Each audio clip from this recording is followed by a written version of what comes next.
The hidden Z where the S should be. When you say certain words, there is spell casting. There's no denying that. But it's the obvious stuff that people miss. And I'm going to go into a little bit of detail with this. There is no judgment call on anything. I am not judging anyone.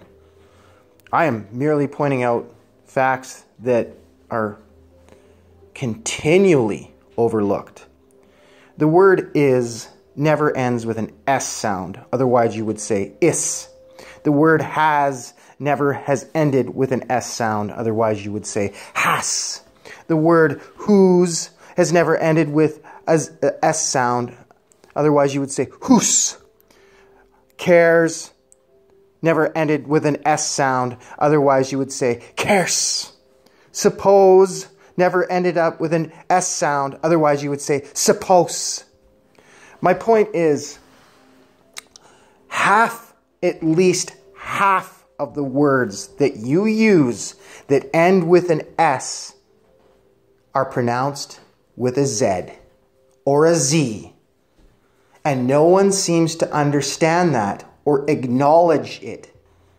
Like the Z doesn't exist to them. I understand the S and I respect the S. The S is the backwards Z. The north is the Z. If you put the Z on its side, it's an N. There's no denying that. However, you can put the Z in many directions as you want. It'll only make an N or a Z.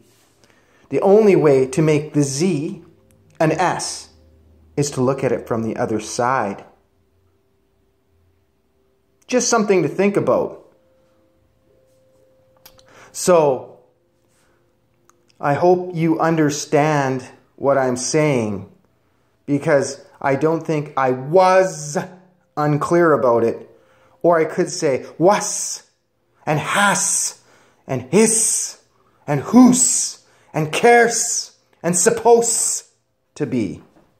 But we don't pronounce the S, we pronounce the Z, but the S is there in place of it. Please explain to me why 50% of the words that have S in them at the end, not in the beginning,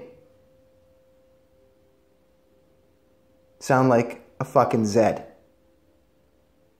And everyone has missed it. And I mean everyone. Bye.